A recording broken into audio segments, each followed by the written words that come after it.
The psoas hip flexor is a really, really important and fascinating muscle, or pair of muscles, one on each side, that goes from the upper inner thigh, the lesser trochanter, and it goes up, it's enveloped in the abdominals, and it actually attaches to your lumbar spine, right around the first and second lumbar vertebrae.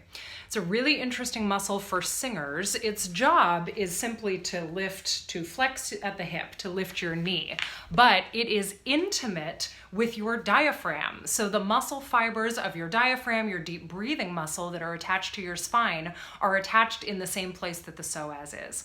So we often find as singers that when we feel more strength in our legs, when we adjust the positioning of our legs or hips, that it changes our breathing, that it can change our energy and the sound. This is partly because of that connection to the psoas. So it can be a challenging place to do release for. It's awkward to get to, but I love using my handy towel scroll. So you'll take a towel from its rectangular position, fold it in half, long ways. Fold it in half again, so you have a long strip.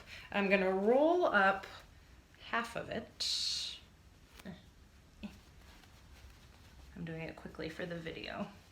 So I have half of a scroll. I'm gonna roll up the other half.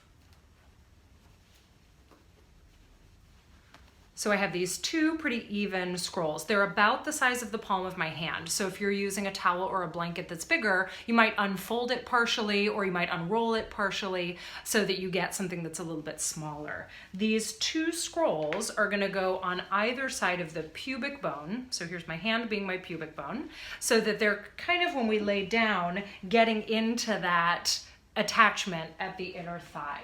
You might want to have a blanket as a little pillow for your head when you do this, and then also have a block or a stack of books handy, because we'll take a psoas stretch after we do our psoas myofascial release. So I'm going to put this down and then basically mount it, come onto it, laying down approximately where I think it's going to go. Yeah, that's pretty good. I'm going to adjust myself so that I'm on camera.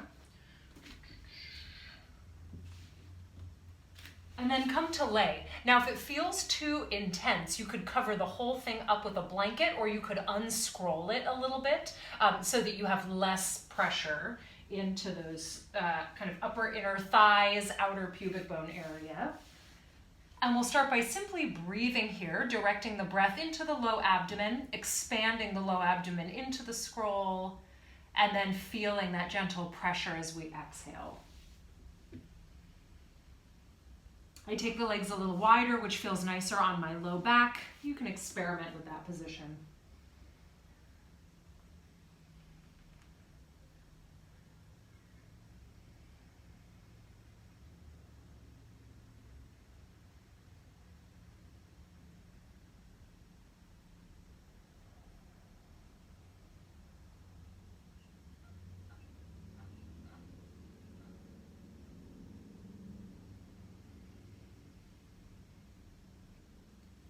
So you could stay here, simply feeling the sensation of the scroll into the kind of upper inner thigh area, or to stimulate the fascia of the upper psoas and inner thighs a bit more and lower abdomen.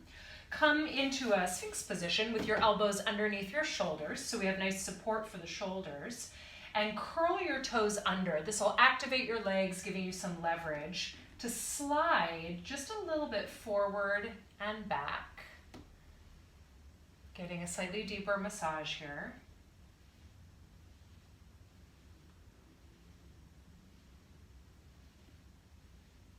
And then make a circle going up and around. You might feel little bumpies in this area. You have a large chain of lymph nodes in the inner thighs, so you might be coming into contact with that. So this is a wonderful way to stimulate that fluid and getting it pumping and moving throughout the body. Take your circles in the other direction.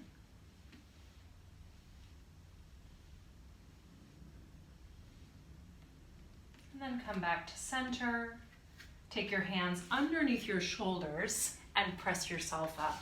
You can certainly stay there longer, either breathing or moving, but that's a good little kind of teaser to feel it. And now we'll take our block for a psoas stretch. Lay down on your back, feet directly underneath your knees. Lift your hips up into a bridge and place the block, oh my block is gray and the mat is gray, that's not easy to see. There's the block, right underneath your sacrum, the base of your spine. Draw your left knee into your chest, hold on behind the thigh, and then extend your right leg out. My right foot is on the floor, right leg long. Take your right arm up in the air and reach it back. So by elevating the pelvis, the right leg, the one that's on the floor, can come into a bit of extension where the thigh is behind the hip. This is what's stretching the bottom of the psoas. The arm reaching behind you gives you the opportunity to stretch the top of the psoas, where it connects to the spine and is intimate with the diaphragm. Sometimes when I do this stretch, the top of my thigh feels like denim. It feels so tight. Today it feels a little bit looser, I think, because of that myofascial treatment we just did.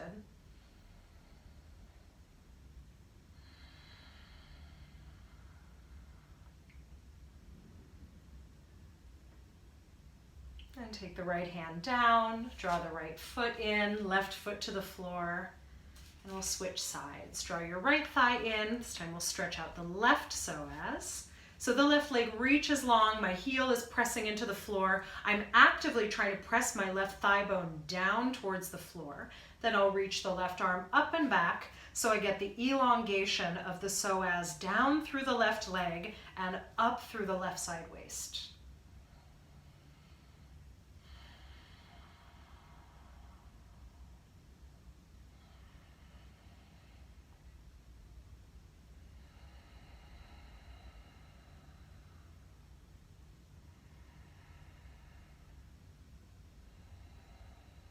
One more breath here.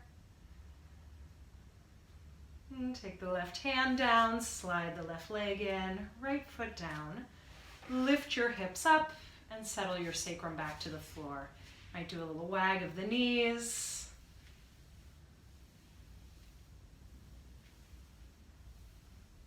And draw your knees in, roll to one side.